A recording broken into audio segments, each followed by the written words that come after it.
পিছনে বড় রাইফেলের বন্দুকের বাট দিয়ে মারে, ধরে হি loads the gun, he is gonna shoot. Hello everyone, সবাইকে শুভ সকাল অথবা শুভরাত্রি আপনি যখন এই ইন্টারভিউটা দেখতে পাচ্ছেন। নাটশেলের পক্ষ থেকে আমি মালিহা মাসিয়াত আছি আজকে আপনাদের সাথে।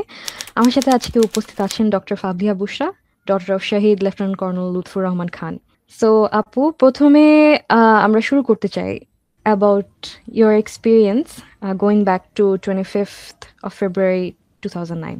আজকে আমার কথা বলার পিছনের একটু ব্যাকগ্রাউন্ড হচ্ছে যে, এক তো আমি একজন শহীদের সন্তান। আমার বাবা বিডিআর কার্নেজে, বিডিআর হত্যাকাণ্ডে তিনি শহীদ হয়েছেন, তাকে মেরে ফেলা হয়েছে।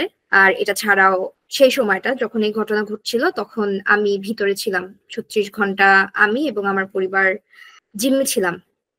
সো যদি ফর আওয়ার নিউয়ার অডিয়েন্সেস বা যারা জানেন না, 2009 সালে আমার মনে হয় বাংলাদেশ অথবা পুরো পৃথিবীর ইতিহাসে সবচেয়ে বড়, খুবই ইউনিক ধরনের একটা ম্যাসাকার হয়েছিল। Unique in the sense that এত কম সময়ের মধ্যে এত পরিমাণ আর্মি অফিসার, মিলিটারি অফিসার কোথাও কোনো ঘটনায় এতটুকু জায়গার মধ্যে এভাবে করে মেরে ফেলা হয় নাই।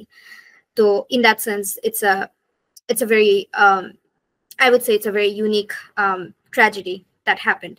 2009 সালে আমার 14 বছর বয়স ছিল, এবং এখন 16 বছর পরে আসলে আমি বুঝি যে জিনিসটার ব্যাপ্তিটা আসলে অনেক বেশি। জিনিসটার ইন্টেন্সিটি বলেন আর জিনিসটার ইতিহাস বলেন আর জিনিসটার লেয়ার্স বলেন, সেটা অনেক বড়। তো 25শে ফেব্রুয়ারি 2009 সালে আমি বিআইএস নামে একটা স্কুলে পড়তাম। ওই দিন একটা ঐচ্ছিক ছুটির দিন ছিল, আখেরি চাহার সোমবার ছিল ওই দিন। সো ইনসিডেন্টলি ওই দিন কিছু স্কুল খোলা ছিল, আবার কিছু স্কুল খোলা ছিল না। ওই দিন এসএসসি পরীক্ষা চলছিল তখন, ইফ আই রিমেম্বার কারেক্টলি। তো সেদিন আমি ইনসিডেন্টালি আর কি, সেদিন আমি বাসায় ছিলাম। আমার হয়তো সেদিন বাসায় একটু হয়তো ঘটনা এদিক ওদিক হলে হয়তো সেদিন আমি স্কুলে থাকতাম। আমার মা চাকরিজীবী, তার সেদিন ক্লাসও ছিল, তিনি বাইরে চলে যেতেন, তার অফিস ছিল। তো এমনও হয়তো হতে পারতো যে আমার ছোট ভাইটা, যার বয়স ছিল তখন 6 বছর, হয়তো সে সেদিন একা থাকতো বাসায়। তো আসলে এটার পিছনের কারণ থেকে শুরু করে কিভাবে ঘটনাটা ঘটলো, কিভাবে, এটা নিয়ে আসলে অনেক থিওরিজ আছে, অনেক কিছু আছে। So I would like to just recount my personal experience, বা আমি নিজের চোখে যা দেখেছি, এবং সেটা আমার আসলে যতদূর মনে আছে আমি অ্যাজ ক্যান্ডিডলি অ্যাজ পসিবল আমি বলার চেষ্টা করব। কারণ 36 ঘন্টার হস্টেজ সিচুয়েশন বা ওই ট্রমাটা একটা ট্রমা উইচ ইজ হিউজ, এবং এটার আফটার ম্যাথে when we got out and we learned that my father was killed এবং তার বডি খুঁজে পাচ্ছি না। তো আসলে দুইটা বড় বড় ট্রমা পরপর হওয়াতে যেটা হয়েছিল সেটা হচ্ছে যে, মানে আমার বাবার মৃত্যুর ঘটনাটার কারণে আমার পিছনের অনেক কিছু হয়তো কিছুটা ঝাপসা হয়ে গেছে। হয়তো এমন কিছু ঘটনা আছে যেখানে I remember the fear, maybe আমি একদম স্পেসিফিক্স, হয়তো কিছু কিছু ক্ষেত্রে আমার ব্লাড হয়ে যায়, বা অনেক সময় হয় এমন যে it comes back in waves, and আমি অল্প অল্প করে মনে করতে পারি, বা এক্স্যাক্টলি আপনি যখন আমাকে জিজ্ঞেস করবেন হয়তো আমি তখন বলতে পারবো না, বা হয়তো তার 1 ঘন্টা পরে আমার মনে পড়বে, এরকম। তো সেদিন আমি সকাল আই থিঙ্ক 9:30টার দিকে ঘুম থেকে উঠি, which is very early for me, কারণ আমার যখন স্কুল থাকতো না, বা আমি এখনো যখন সুযোগ পাই আমি সকালে একটু বেশি ঘুমাই আর কি। তো সেদিন আমি বেশ আর্লি উঠে যাই, 9:30 না, আই থিঙ্ক 9টার দিকে উঠে যাই। এবং আমার মনে পড়ে যে আমি উঠে ব্রেকফাস্ট করার মানে আধা ঘন্টার মধ্যে, আমার মনে হয় 9:30 থেকে আসলে মেইন যে ওই দিনকার যে মানে সবচেয়ে ঘটনাবহুল যে ব্যাপারগুলা বা ওই ওই গন্ডগোল যেটা, সেটা তখন থেকে শুরু হয়ে যায় আর কি। 9:30টার দিকে, ইফ আই রিমেম্বার কারেক্টলি, 9:30টার দিকে আমার বাবার একটা ফোন আসে, আমার মার সাথে কথা বলতে চান। আমার মা তখন একটা ইউনিভার্সিটিতে পোস্ট গ্রাজুয়েশন ডিগ্রি করছেন, তিনি বের হয়ে যাবেন রেডি হয়ে। ঠিক সেই সময় আম্মু একটু ওয়াশরুমে যায় রেডি হতে, তো আমার মার ফোনটা রুমে ছিল। আমার মাকে আমার বাবা ফোন দেয়, তো সেই ফোনটা আমি রিসিভ করি। তো আমার বাবা আমাকে বলে যে, আমার ডাক নাম ধরে বলে যে তোমার আম্মাকে দাও। তো আমি জাস্ট লাইক আ ইউজুয়াল কনভারসেশন, যেটা আমার ফোন ধরে আমি আমার মাকে দিব। তো that was the last conversation I had with my dad.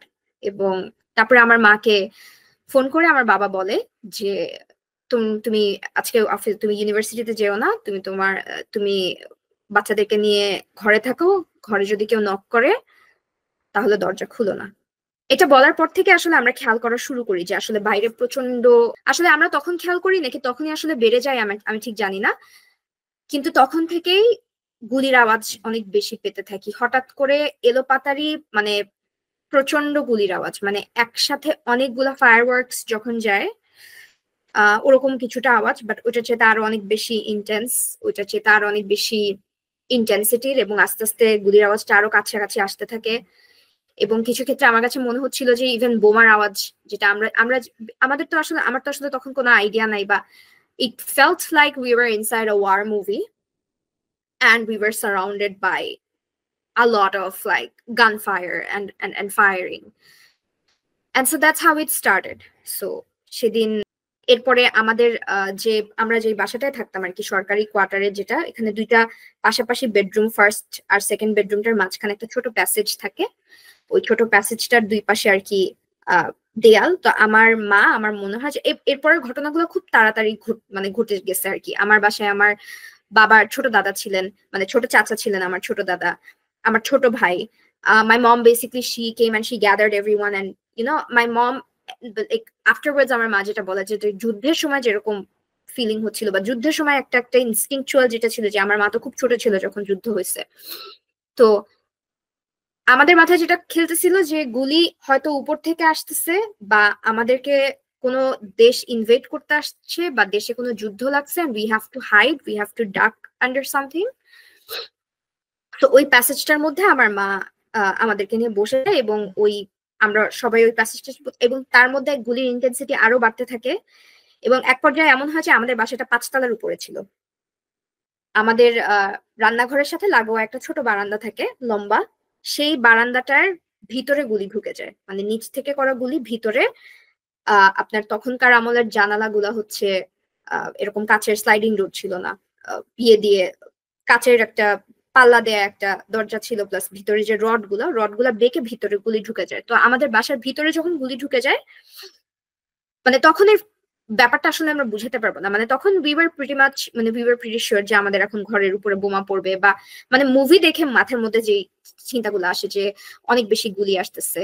আমাদের বাসায় একজন লোক ছিলেন, তার মানে এনসি বলা হয় আর কি, উনি ছিলেন যিনি আর কি ক্লিনলিনেস এর কাজে আসতেন, উনি ছিলেন। আমাদের নিচে একটা গাড়ি ছিল, গাড়ির ড্রাইভারটাকে আমরা, মানে আমাদের যিনি কাজ করতেন, উনি সরকারি গাড়ি না, আমাদের প্রাইভেট গাড়ির, উনাকে তাড়াতাড়ি ফোন করে উপরে আসতে বলা হলো, উনি আমাদের সাথে ছিলেন। আমরা সবাই ওই অল্প ছোট জায়গায় আমাদের বাসায় যিনি সাহায্য করতেন তিনি ছিলেন, এবং এক পর্যায়ে আমরা তখন অনেক কনফিউশনে ছিলাম যে কি হচ্ছে, আমরা কিছুই জানি না, মানে। এবং আমার মার সাথে, আমার মনে পড়ে যে আমার মার সাথে আমার বাবার তখন কন্টিনিউয়াসলি কথা হচ্ছিল, আর এত বেশি গুলি হচ্ছিল, মানে এত বেশি চারিদিক থেকে আমার মনে হচ্ছিল যে বাসার চারিদিক থেকে গুলির আওয়াজ আসতেছে। এর মধ্যে আমাদের নিচে 3টা গাড়ি রাখা ছিল, ইনক্লুডিং আমাদের গাড়ি, 3টাতে আগুন ধরায় দেওয়া হয়, ওরা আগুন ধরায় দেয়। আমরা আসলে সেই সময়টা মানে we could not wrap our heads around what was happening. We did not have any idea. But ওই যে একটা ট্রমাটিক মেমোরি, একটা সাইটস এন্ড সাউন্ডস আমার মনে আছে, যে গাড়ি পোড়ানোর যে একটা আওয়াজ, এবং হর্নটা যে কন্টিনিউয়াস বাজতে থাকে যখন একটা গাড়ি পুড়ায় দেয়। এবং যখন গাড়িটা পুড়ায় দেয় তখন আমাদের মনে হচ্ছিল যে আমাদের সম্ভবত ঘরটাও, মানে আমাদের হয়তো বিল্ডিং এ আগুন ধরায় দিবে। কারা করছিল, কেন করছিল, এই ধরনের কোনো আইডিয়া আমাদের ছিল না, মাচ লেস আমাদের ভিতরের কেউ বা ইউনিফর্ম পরা কেউ যে এই কাজটা করবে, বা তাদের মধ্যে থেকে যে এরকম কোনো কিছু আসছে, এই আইডিয়াটা আমাদের তখনও ফর্মই করে নাই। Because when we saw as members of military family, or people like us who were, we grew up inside cantonments, right? So when we saw people wearing uniforms, এবং আমাদের দেশের জন্য কিন্তু এখনো ইটস মানে এটা একটা অনেক ভরসার জায়গা, we never assume that they can harm us. So এই জিনিসটা আমাদের মাথায় তখনো আসে নাই। In the meantime I remember আমার মা চিৎকার করে কাঁদতেছে, গুলির আওয়াজ অনেক বেশি আসতেছে, বোমার আওয়াজ হচ্ছিল আমার মনে হচ্ছিল at some point, or some kind of artillery or some kind of gun that was much louder than the other gunshot sounds. My mom was crying and she was hugging আমাকে আর আমার ভাইকে, and she was hugging, and আমার বাবাকে phone করে বলতেছে যে কি হচ্ছে, আমি বুঝতে পারছি না কি হচ্ছে, কেন হচ্ছে। And my father, from there my father was trying to মানে আমার মাকে বলছিল দোয়া পড়তে, আমার মাকে বলছিল আমাদের খেয়াল রাখতে। We still did not have any idea that he was in a much more dangerous place and that আমার বাবার অবস্থা তো ওখানে আরো খারাপ। মানে ফর ওয়ান্স আমার বাবা তখনও আমার বাবা বুঝতে দেয় নাই আর কি। So that's basically when we started, we realized that something was wrong. It was a blur. It was very confusing for us. এর আগে কিছু গভর্নমেন্ট কিছু টার্মোইল চলতেছিল দেশে। উই থট মেবি কোনো দেশ থেকে অ্যাটাক আসতেছে। গাড়িটা পুড়ায় দেওয়ার পর আমাদের ফিয়ারটা অনেক বেশি রিয়েল হয়ে গেছে, কারণ আমাদের মনে হচ্ছিল যে তাহলে ঘরে আগুন লাগাই দিবে, যেটা পরবর্তীতে তারা করছিল। অন্য বিল্ডিং এ কিছু বিল্ডিং এ তারা আগুন ধরাই দিছিল। তো পরে যেটা হয়েছে, আমাদের যিনি ড্রাইভার ছিলেন তিনি জানলার কাছে যাচ্ছিলেন। উনারা খুবই, মানে আমি জানি না কেন তাদের মধ্যে এই সাহসটা কোথা থেকে আসে, তারা বারবার জানালার কাছে যাচ্ছিলেন, কিন্তু we wouldn't dare to go near the windows. মানে কয়েকদিন আগে যখন জুলাইতে এরকম হচ্ছিল, মানে আই ওয়াজ হ্যাভিং ফ্ল্যাশব্যাকস যে we could not go to the go near a window, we could not go to the veranda, we could not go to our roofs. So ওইরকম সিচুয়েশনে for some reason they were very confident that nothing would happen to them and they would go মানে বারান্দার কাছে তারা চলে যাচ্ছিল। তো আম্মু বারবার চিৎকার করতেছিল, ওদের নাম ধরে ডাকছিল আর কি। আম্মু বলতেছে যে তোমরা কেন যাচ্ছ, তোমরা তোমাদের গায়ে গুলি লাগবে, এদিকে আসো, ভিতরে আসো। তো একজন গিয়ে বলে, আমার মাকে এসে বলে যে ম্যাডাম ফ্যামিলিদেরকে বের করে দিচ্ছে, বা ফ্যামিলিদের 2-3টা ফ্যামিলি আছে নিচে। তো আমাদের নিচের তলায় যিনি থাকতেন তার ফ্যামিলি অ্যাপারেন্টলি তার 2 বাচ্চা নিয়ে তারা বের হচ্ছিল আর কি। তো এটা শোনার পরে আমার মা ভাবছিলেন যে maybe we would be rescued, or maybe আমাদের এই বাসা থেকে সামহাও বের হইতে হবে, কারণ যে কোনো মুহূর্তে যদি আগুন লাগায় দেয় তখন কি করব। তো ওই টাইমে I remember, because my mom's like in her mind it's war time, and I was 14 years old. So what my mom did was she made me change.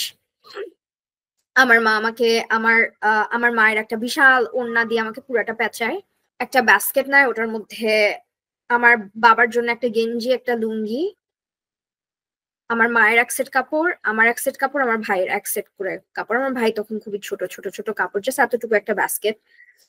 And তার মধ্যে আমার মায়ের আর আমার বাবার সব certificates. They're both doctors. So, and we didn't have, and my mom just figured that if the house burns down and if we lose everything, the first thing that she wanted to save were the certificates. আর আমার মায়ের মাথায় জিনিসটা ছিল এরকম যে আমার বাবাকে যদি কোথাও পাওয়া যায়, তার তো কোনো কিছু থাকবে না, আমার বাসায় তো কোনো কিছু থাকবে না, তো হয়তো ওই কাপড়টা আমার বাবাকে দিতে পারবে। সো আমরা জাস্ট একটা বাস্কেট রেডি করি, অ্যান্ড তার কিছুক্ষণের মধ্যে আমাদের বাসায় আমাদের দরজায় নক করে। আর এর মধ্যে আমার মার সাথে আমার বাবার কথা হচ্ছে খুচরা খুচরা। কি কথা হয়েছে এক্স্যাক্টলি আমি জানি না, মাই মম ক্যানট রিকল। আমার বাবার কোর্সমেট যারা ছিল ক্যান্টনমেন্টে বাইরে পোস্টেড, আই রিমেম্বার আমার মা তাদের সাথে কথা বলছিলেন, বলতেছিল যে আমাদেরকে বাঁচাও, আমাদেরকে মেরে ফেলতেছে, নিচে আগুন লাগাই দিচ্ছে, আমাদেরকে বাঁচাও, অনেক বেশি গোলাগুলি হচ্ছে, কি হচ্ছে আমি বুঝতে পারছি না, লুৎফুরকে বাঁচাও, লুৎফুর কোথায়, ওর সাথে কি হচ্ছে, এরকম কনভারসেশন হচ্ছে। My mom is screaming, she is crying, we are all crying, আমরা চিৎকার করে করে আল্লাহকে ডাকতেছি। আমার ভাইটা অনেক ছোট, ওকে আমরা পুরা বুকের মধ্যে ঢুকায়, মানে we were just like holding on to each other and we were screaming. আমরা মানে we pretty much, মানে আমাদের মনে হচ্ছিল যে মারা যাবো আর কি। তো মারা যাওয়ার আগে মানুষ রিফ্লেক্সিভলি যা করে,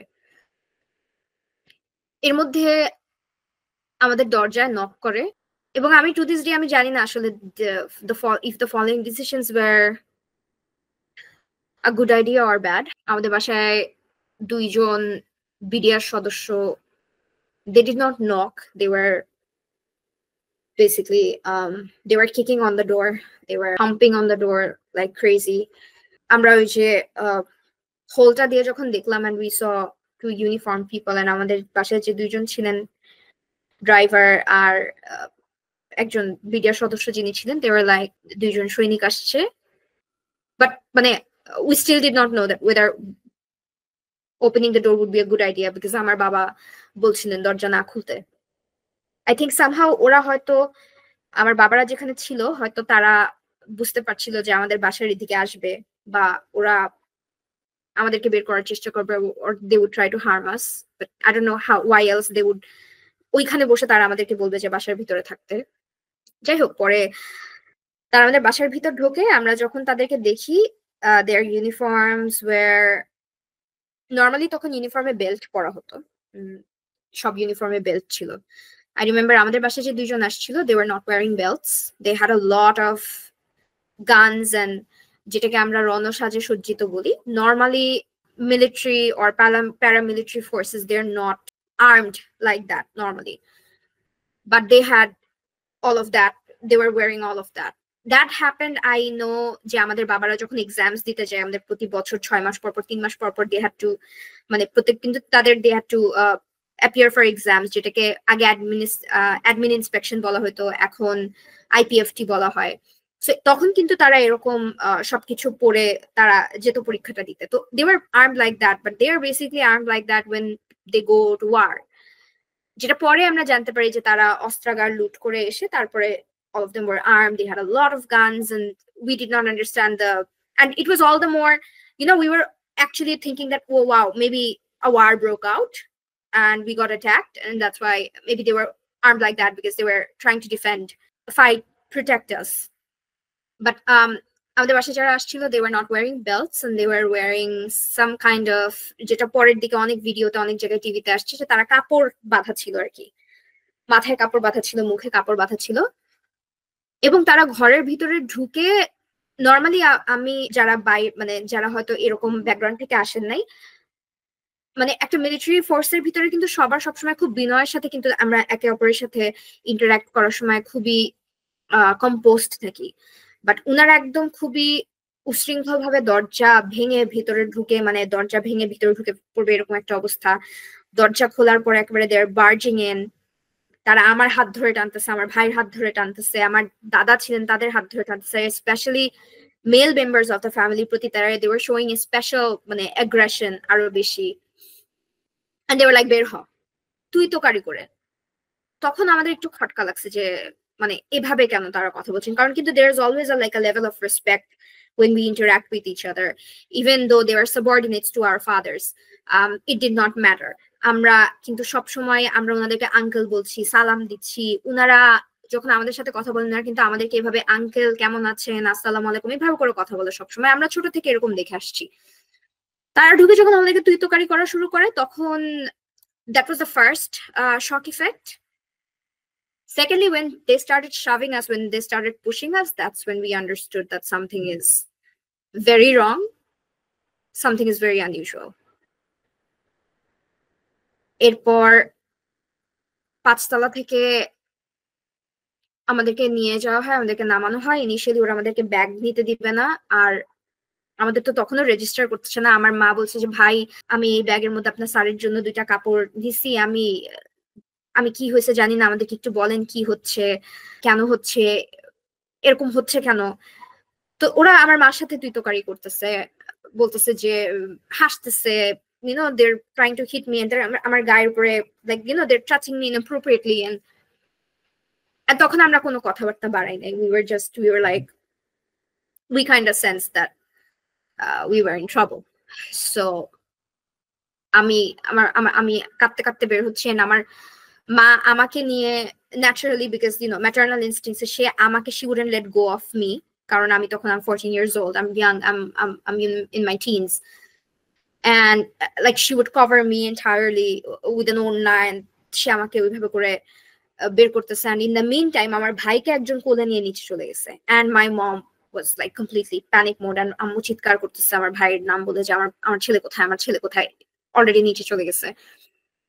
নিচে যাওয়ার পর তো আমরা দেখতেছি যে সব জায়গায় আগুন জ্বলতেছে, গুলির আওয়াজ তো তখনও, এলোপাতারি বিডিআর এর ইউনিফর্ম পরা সৈনিকরা, সৈনিক বলে না, মানে বিডিআরদেরকে জওয়ান বলে, জওয়ানরা দৌড়াদৌড়ি করতেছে, সবার হাতে অনেক গানস, কোমরের সাথে গানস, হাতে গানস, মানে they were armed to the teeth.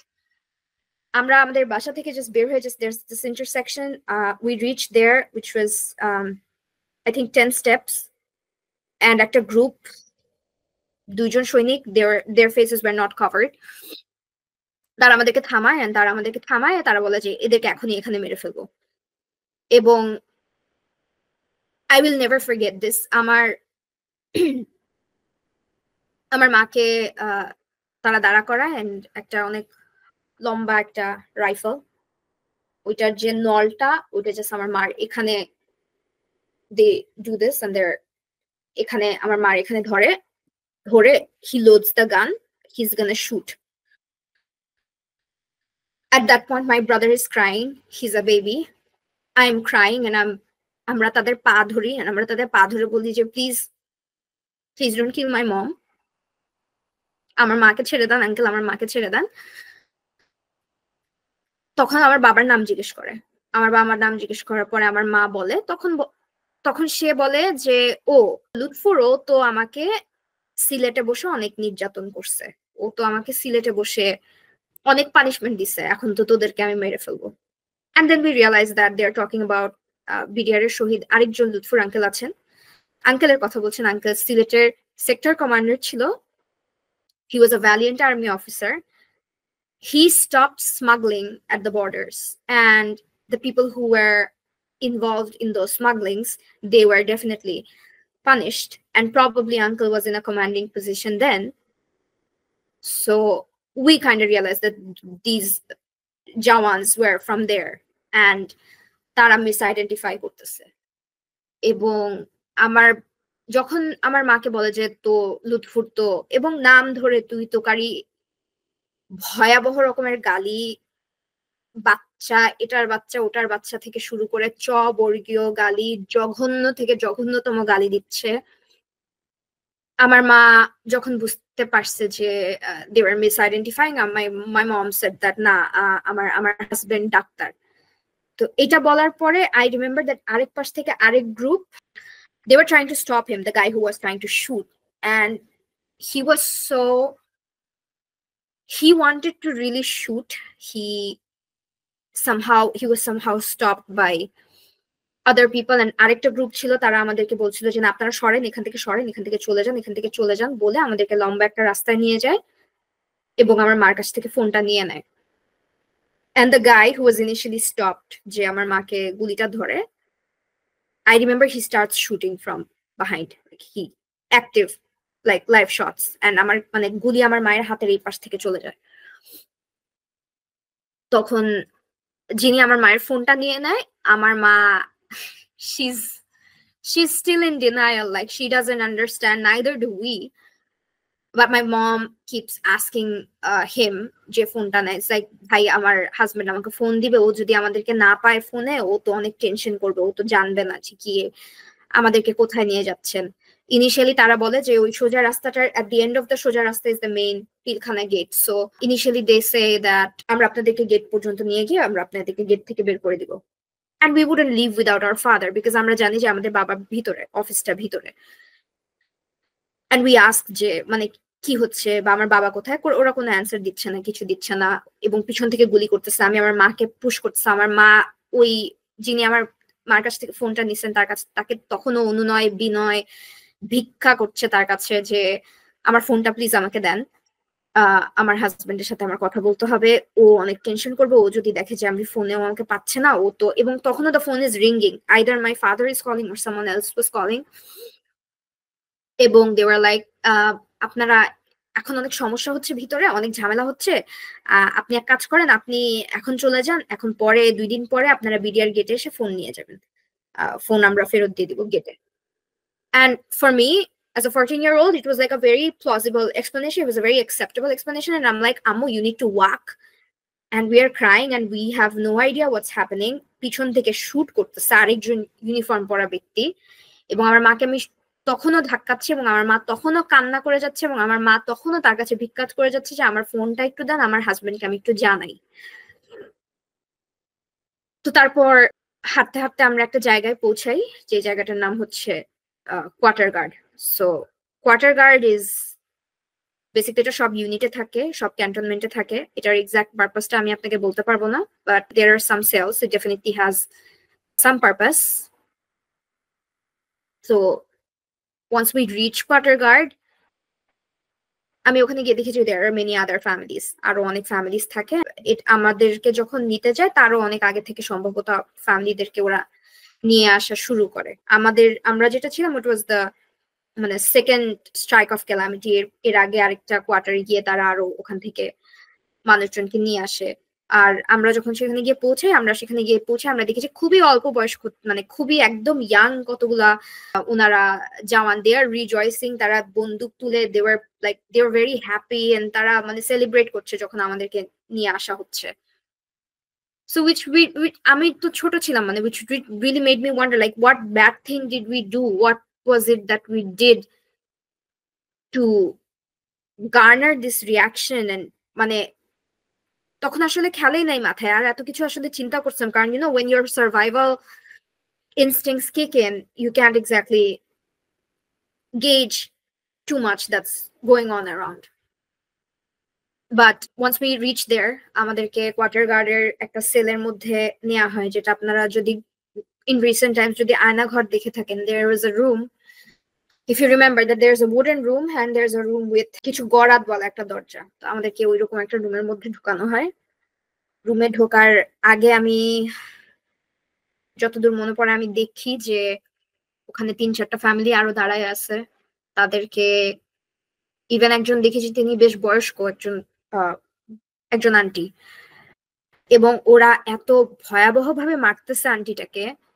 আন্টির চুলের মুঠি ধরে ওরা জাস্ট এলো পাথরি মানে থাপ্পড় দিচ্ছে। মানে এই জিনিস যে কোনোদিন আমরা আসলে চোখের সামনে এই ভায়োলেন্স না দেখলে, এবং মানে এটাকে আসলে ডিসক্রাইব করাও ডিফিকাল্ট। মানে I hesitate when I have to describe it. And there were also other families, some people we knew, some people we did not, but ওরা মানে ওরা হাতের কাছে যাকে পাচ্ছে তাকে মারতেছে এবং ভয়াবহ গালিগালাজ, অফিসারের ফ্যামিলি বলে অনেক গালিগালাজ, নোংরা ভাষায় কথা বলা, চিৎকার, এগুলো চলতেছে। পরে আমাদেরকে ওই রুমটাতে ধাক্কায় ঢুকাচ্ছিল আমাদের সামনে, এবং আমি দেখতেছি যে একটা গ্রুপ, মানে 2-3টা গ্রুপের মধ্যে there are a group of people who are more aggressive than the others, and they would like try to come and just physically assault as much as possible, বন্দুকের বাট দিয়ে মারা ইত্যাদি ইত্যাদি। তাদেরকে একটা গ্রুপ একটু ঠান্ডা করে একটু দূরে রাখতেছে, but they are coming back and they are doing that again and again. এবং so my mom is very religious, she covers, and আমার মা ছোট থেকে আমি দেখছি সে হজ করে, সে খুব পর্দা মেইনটেইন করে। and আমার সামনে যখন আন্টিদেরকে মারতেছে এবং randomly, মানে it's not like they were targeting someone or like they know anyone or anything like that, but they're just randomly hitting people, and I realized that আমার মার মানে I have to protect my mom. So লাইনে আমার সামনে কিছু একজন aunty ঢুকছেন, পরে আমার মা, আমার ভাই এবং আমি আর আমার ছোট দাদা, মানে আমার দাদা, আমরা এন্ড অফ দ্য লাইনে ছিলাম। এবং বাই দ্য টাইম আমাদেরকে ঢুকাচ্ছে রুমে, যেই রুমটার মধ্যে ঢুকাচ্ছে ওই রুমে already at least there were 50 to 60 people already. খুবই একটা এভারেজ সাইজ, একটা ছোট একটা রুম, ওটার মধ্যে অলরেডি 50-60 জন, কেউ বসে আছে, কেউ দাঁড়ায় আছে। ওই অবস্থায় আমাদেরকে ঢুকাচ্ছে, কিন্তু রুমের ভিতরে তো কোনো জায়গা নাই, আমাদেরকে আর ঢুকানোর কোনো জায়গা নাই, কেউ নড়তে পারতেছে না। মানে ওখানে মানে কেউ ফাঁকা ফাঁকা হয়েও দাঁড়ায় নাই, মানে it was like a concentration camp, that's what it looked like. এবং আমরা তো ঢুকতে পারতেছি না, সামনে মানুষ। So what they were doing is by the time আমাদেরকে যখন ঢুকায় ফেলতেছে, তখন আমাদের পিছনে দরজাটা আটকায় দিয়ে আমাদেরকে আর একটু যেতে ঢুকায় ফেলার চেষ্টা করছেন। By that time that more aggressive group they came back, and I felt, আমি এবং আমার ছোট দাদা যেহেতু রুমের মানে আমরা লাইনের লাস্টে ছিলাম, আমার মাথার পিছনে বড় রাইফেলের বন্দুকের বাট দিয়ে মারে, আর আমার পিছনে একজন লাথি মারে, আর আমার দাদা যিনি তাকেও পিছনে কোমরে লাথি মারে আর কি। মানে they basically just skipped to like somehow just stuff us like poultry inside that small enclosed space. And once we get inside, I see people, I see my friends as well. আমরা একসাথে স্কুলে যাইতাম, আমার batchmate, আমি ওকে পাই। অনেকে দেখি যে গায়ে কোনো কাপড় পর্যন্ত নাই, ঘুমাচ্ছিল, ওই অবস্থায় চলে আসছে। আমার ফ্রেন্ডটা he did not have a shirt on, and he just looked at me and he was like, আমাকে বিছানা থেকে মারতে মারতে, আমি ঘুমাচ্ছিলাম আমাদের ঘরে ঢুকে আমাকে মারতে মারতে বিছানা থেকে হ্যাচড়াইতে হ্যাচড়াইতে নিয়ে আসছে। A lot of aunties, they did not even have an urna on, মানে ওদেরকে ওই টাইমটা পর্যন্ত দেয় নাই just to grab an urna before they were dragged out of their houses. I saw people, I had another friend I knew from coaching, ও এভাবে দাঁড়ায় ছিল and ওর হাতের এখান থেকে এতখানি জায়গা মাংস নাই, মানে এতখানি জায়গা জাস্ট একটা কোপ দেয়া। And when I talked to her, she had two brothers, she was the eldest.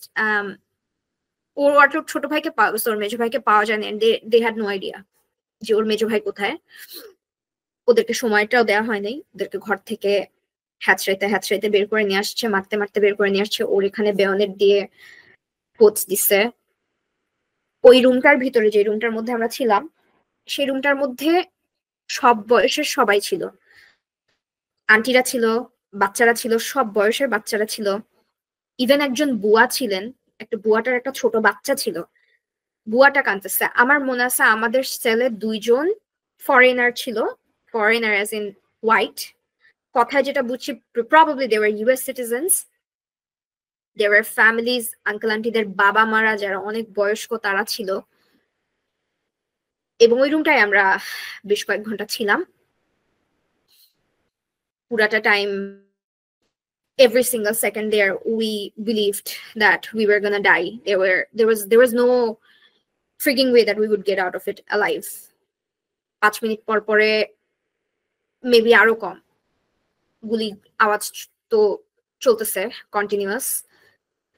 একটা গ্রুপ আসতেছে, এর মধ্যে আমরা যখনই তারা এসে গুলি করতে যায় আমরা সবাই ডাক করি, বাট ডাক করার তো কোনো জায়গা নাই, বসার কোনো জায়গা নাই, দাঁড়ানোর কোনো জায়গা নাই ওই রুমটার মধ্যে। আমার আরেক পাশে একজন ছিলেন, আমি দেখতেছি যে আমি যখনই মুভ করতেছি উনি মুখ কুচকায় ফেলতেছে, and I'm thinking that like dude, everyone here we are all gonna die, like we are all in pain, why are you making that face? And উনি একজন সম্ভবত একজন অফিসারের বাসার গেস্ট ছিলেন। অন্ধকার ছিল রুমটার মধ্যে, কোনো লাইট নাই, দরজা বন্ধ করে দিলে কোনো জানালাও নাই, কোনো ভেন্টিলেশন নাই, কিছু নেই, জাস্ট দ্যাট ডোর, একটা উডেন ডোর আর একটা মানে একটা সেম ডোরেরই 2টা পাল্লা আর কি। তো আমি যখন অ্যাকচুয়ালি ওনার দিকে একটু যখন আলো আসছে, দরজাটা যখন খুলছে, একটু যখন আলো আসছে, আমি যখন ওনার দিকে তাকাইছি এবং আমি দেখি যে I am sitting half seated in a pool of blood, his blood. He was beaten, like brutally beaten, কাপড় চোপড় ছেঁড়া, গায়ের বিভিন্ন জায়গায় বেয়নেট দিয়ে খোঁচানো। ওই অবস্থায় উনি বসে আছে আমার পাশে।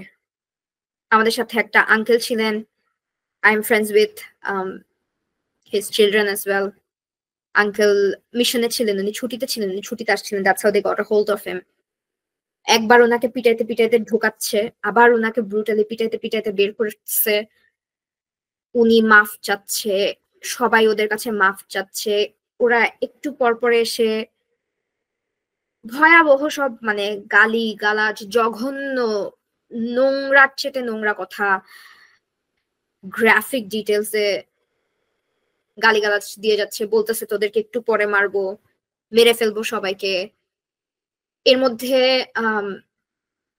I don't even remember this clearly, এটা আমার কয়েকদিন আগে মনে পড়ে যে at some point একজন এসে ফ্লোরের একটা ক্লিয়ারিং এ, মানে ওই গড়াদের ভিতর থেকে আঙ্গুল মানে ওই বন্দুকের নল ঢুকায়, দে shot inside the room on the floor, মানে just to terrorize us. And there was also this other incident where I was sitting next to my mom, এবং ওই টাইমে আমাদেরকে একটু 2 ভাগ করে ফেলতেছে, কারণ ওরা আনতেছিল বা মানে ফ্যামিলি যেখান থেকে পারতেছে নিয়ে আসতেছে, আর আমাদের রুমটা ভরে গেছে। তখন ওরা আসলে পাশের রুমে কিছু মানুষ আলাদা করে দিচ্ছিল আর কি।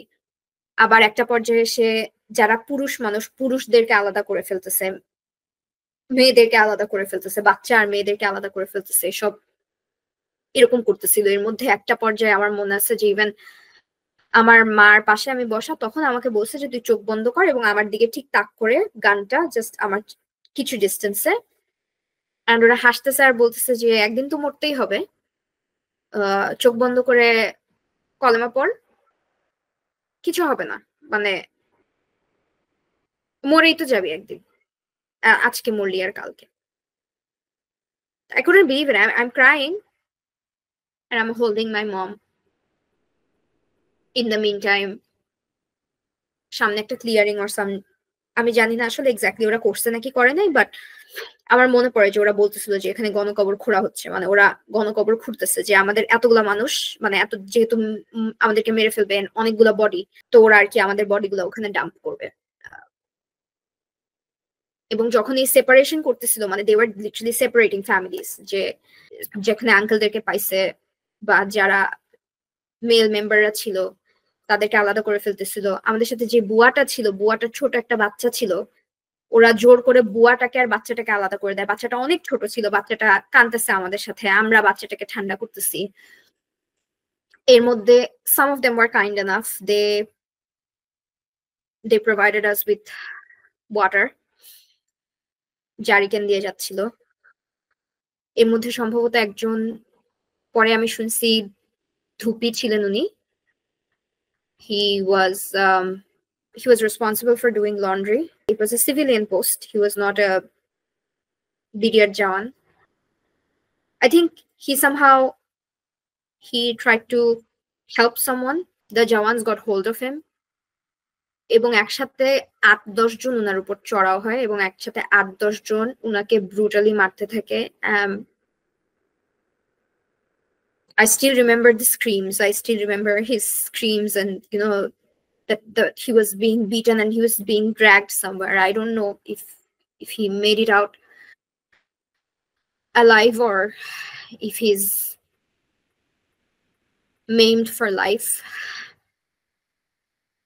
In the meantime, all of this while this is happening, এটা সেদিনেরই ঘটনা, ডে লাইটের মধ্যে আমরা এর মধ্যে শুনতেছি তারা বলতেছে যে দে আর গোনা কুক, দে আর গোনা ফিস্ট, ওরা আজকে রান্না করবে, ওরা আজকে খাবে, ওদের আজকে খুশির দিন, they want to celebrate. And for obvious reasons আমরা অনেকটা সময় তো আসলে ওদেরকে কোনো প্রশ্ন করি নাই, কোনো কিছু বলি নাই, কারণ আমরা ধরে নিছি যে আমাদেরকে মেরে ফেলবে। তো আসলে আপনারা কেন করতেছেন, কি করতেছেন, এই প্রশ্নগুলো আরেকটু পরে আসছে, যখন আমাদের মনে হয়েছে যে আর থেকে অ্যাপ্রোচ করা সম্ভব। একটা ওয়াশরুম ছিল, আমাদের লক করে গেছে, অবভিয়াসলি আমরা কেউ ওয়াশরুমে যেতে পারিনি। আই থিঙ্ক বিকালের পরে, সন্ধ্যার পরে আমার মনে হয় আমরা কয়েকজন ওয়াশরুমে যাওয়ার সাহস করি আর কি। এর মধ্যে আমাদের ভিতরে ডায়াবেটিক পেশেন্ট ছিল, হুইল চেয়ারে ছিল একজন, উনি হাইপোগ্লাইসেমিক হয়ে যায়, উনি পড়ে যায়, সেন্সলেস হয়ে যায়। আমরা ওনাদেরকে বেক করি যে প্লিজ উনাকে একটু নিয়ে যান, মানে আমাদেরকে ছাড়তে হবে না, আমরা ভিতরে আছি, আপনি এই মানুষটাকে একটু বের করেন। ওরা করেনি, ওরা বলছে যে আমাদের কাছে চাবি নাই, এক গ্রুপ লক করে চলে গেছে, আমরা জানি না। আর আমরা যখন ওয়াশরুমে যাচ্ছিলাম, আই রিমেম্বার আমরা বাইক, মানে আমরা গ্রুপ ধরে ধরে যাচ্ছিলাম আর কি, আমরা ৪-৫টা গ্রুপ ধরে যাচ্ছিলাম। তো আমার ফ্রেন্ডের মা, aunty, she later became, she was an army officer, she did not, obviously আমরা কাউকেও বলি নাই যে উনি আর্মি অফিসার, উনিও নিজের আইডেন্টিটি দেন নাই। উনি আমার আম্মুর কাছ থেকে একটা ওড়না চেয়ে নেন আমরা ওয়াশরুমে যাওয়ার আগে। আমরা গ্রুপ ধরে ধরে ওয়াশরুমে যেতাম, সবগুলা মেয়েরা। আর I think it adds up one more layer of insecurity, sense of insecurity when you're a woman in this situation, because you know what happens to women in war and when there are a lot of aggressive men involved. So I think that's like an instinctual wiring that we have. আমরা ওয়াশরুমে যাই, গ্রুপে গিয়ে আমরা যত তাড়াতাড়ি সম্ভব we finish our business and then we come back. I think we went to washroom twice. This was the first time. And the second time we went, তখন রাত হয়ে যায়, আমার আনুমানিক হয়তো সন্ধ্যা ৮টা-৯টা এরকম। ওই টাইমে আমরা we went in a smaller group, I remember. আমি ওয়াশরুমের ভিতরে ছিলাম, আমার মা আর আমার ভাই বাইরে দাঁড়িয়ে ছিল, আমাদের বাসার যিনি সাহায্যকারী ছিলেন, she was in another washroom stall. And I remember আমি ওয়াশরুমের ভিতরে বসে আমি শুনতেছি যে একজন ওখানে আমার মাকে আর আমার ভাইকে, কোন একটা গ্রুপ এসে আমার মাকে আর আমার ভাইকে, আমার ভাইয়ের বয়স ৬ বছর, ওকে বলতেছে যে প্রবাবলি একটা গান দেখায়, বলতেছে যে এটা চিনিস, এটা দিয়ে কি করে জানিস, সেটা তোর মাথার মধ্যে গুলি করব, দেখ এটা দেখ, এটা দেখছিস কোনোদিন, মানে খুবই অ্যাগ্রেসিভলি, খুবই ভয়াবহ ভাবে আমার ভাইকে বলতেছে এটা। And I remember I just, rushed out of the washroom as fast as I could because I thought they were going to kill my brother. So I think সকাল থেকে পরের দিন পর্যন্ত আমাদের 3 বার টোটাল জায়গা চেঞ্জ করা হয়। প্রথম দিন সকাল থেকে সন্ধ্যা পর্যন্ত ওরা সবচেয়ে বেশি ফেরোসিয়াস থাকে। ওদের ফেরোসিটি আসলে ডেসক্রাইব কিভাবে করবো আমি জানি না, মানে আমার মনে হয় যে আমরা there's a certain area where even we hesitate to describe what happened, partly because we repress and partly because we are not exactly used to talking about things that way. যেমন একটা পর্যায়ে আই রিমেম্বার আমাদেরকে বলতেছিল যে, এবং আমাদের ভিতরে যারা আমরা ছিলাম, আমরা যেহেতু আমরা রেসিডেন্সিয়াল এরিয়াতে ছিলাম, ওখানে তারা কিছু কিছু ফিমেল অফিসারের মেয়েদেরকে তারা নাম ধরে ধরে এসে খুঁজে যাচ্ছে, অমুক আছে কিনা, তমুক আছে কিনা, অনেক তো জিন্সের প্যান্ট পরছিস, আজকে বুঝবি। And I think if you've been adult for long enough, in this country, I think you can understand what kind of terminologies they used. Things like, এখান থেকে যারা বের হবি, স্পেশালি আমরা যারা একটু younger, we were in our teens, and they would say যে এমন ব্যবস্থা করবো যেন বাইরে হয়ে কোনোদিন বিয়ে করতে না পারোস, কোনোদিন হাঁটতে না পারোস। So I think anyone would be able to insinuate what they meant.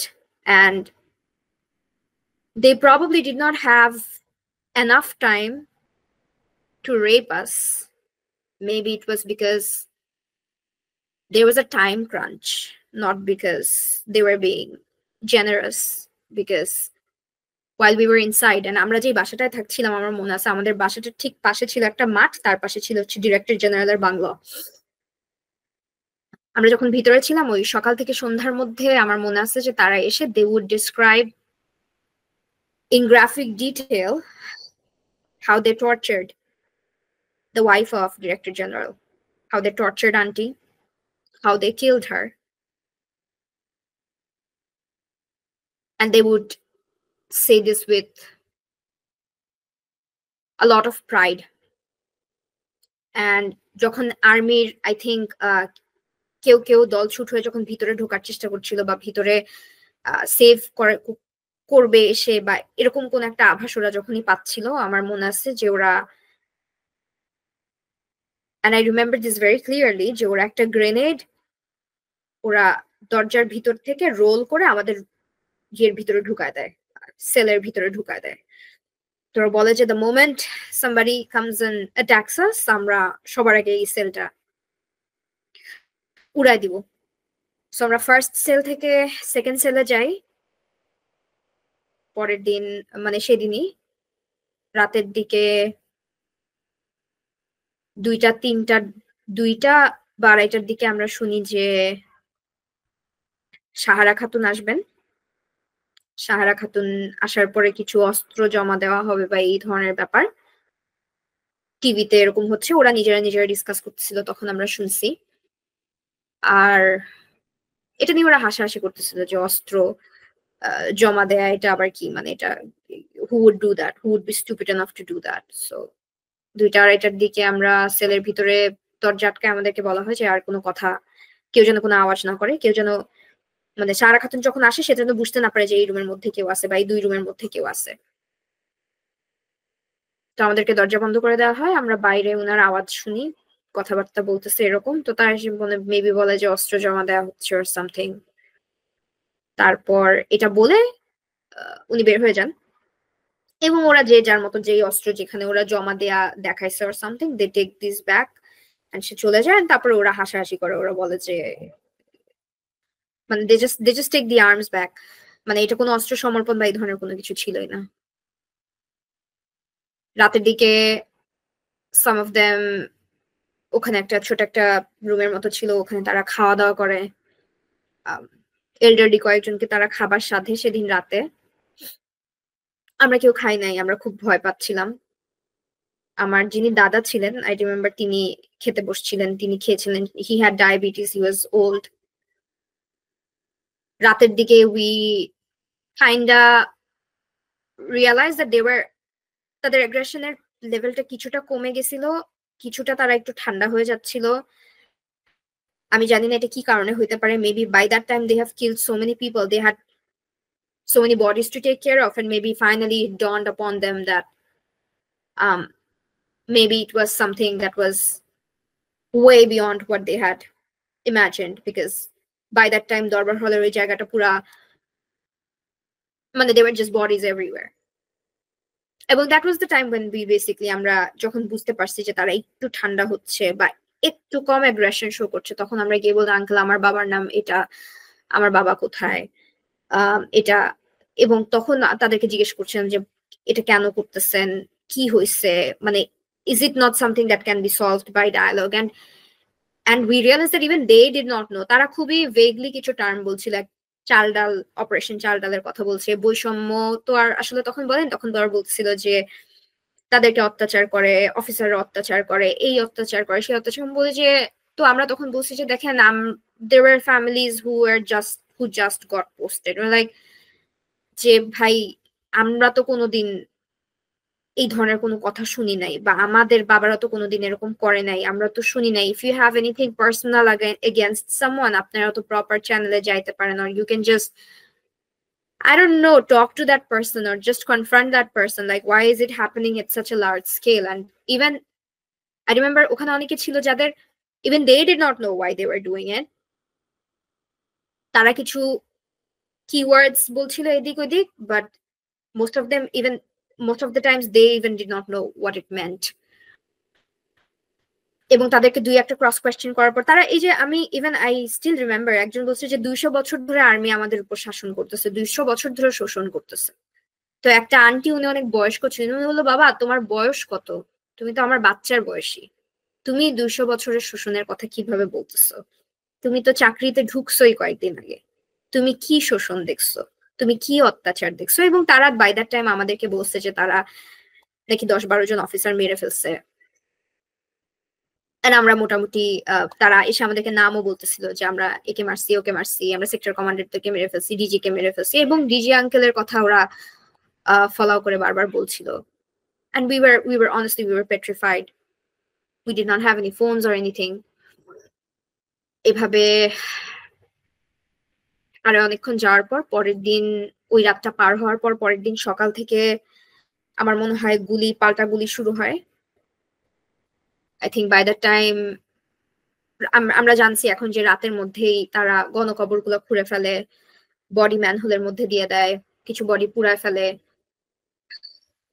এগুলো তারা সারা রাত ধরে করার পর সকাল থেকে I think they start escaping, এবং আই থিঙ্ক তখন থেকে আর্মির সাথে ওদের একটা ক্লাশ শুরু হয়, এবং হঠাৎ হঠাৎ করে শুট করা, গুলির আওয়াজ অনেক বেশি বেড়ে যাচ্ছিল। এন্ড আমরা আবার খাটের নিচে ঢুকে যাচ্ছিলাম, আমরা খাটের নিচে সেম চিৎকার, আল্লাহকে ডাকা, এরকম করতে করতে আই থিঙ্ক পরের দিন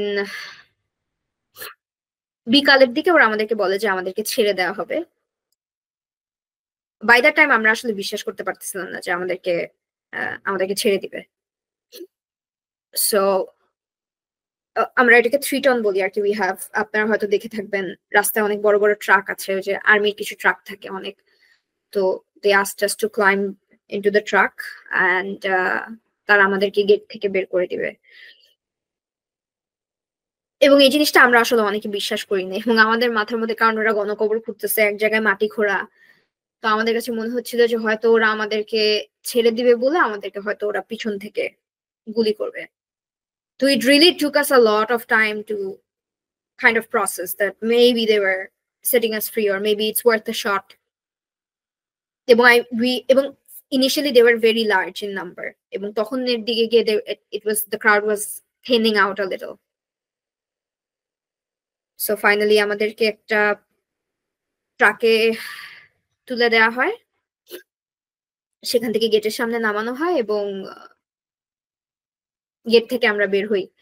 আর গেট থেকে বের হয়ে কিছু ডিস্টেন্স পরে আমরা সাংবাদিক, মানবাধিকার কর্মী তাদেরকে পাই, আমাদেরকে একটা রিক্সা ঠিক করে দেওয়া হয়। আমার দাদা বাড়ি হচ্ছে ঠিক পাশেই আর কি, পিলখানার ঠিক পাশেই আমার দাদা বাড়ি, জিগাতলায়, ধানমন্ডিতে। তো আমরা ওখানে যাই। তো that's basically I think what I can recall from my 36 hours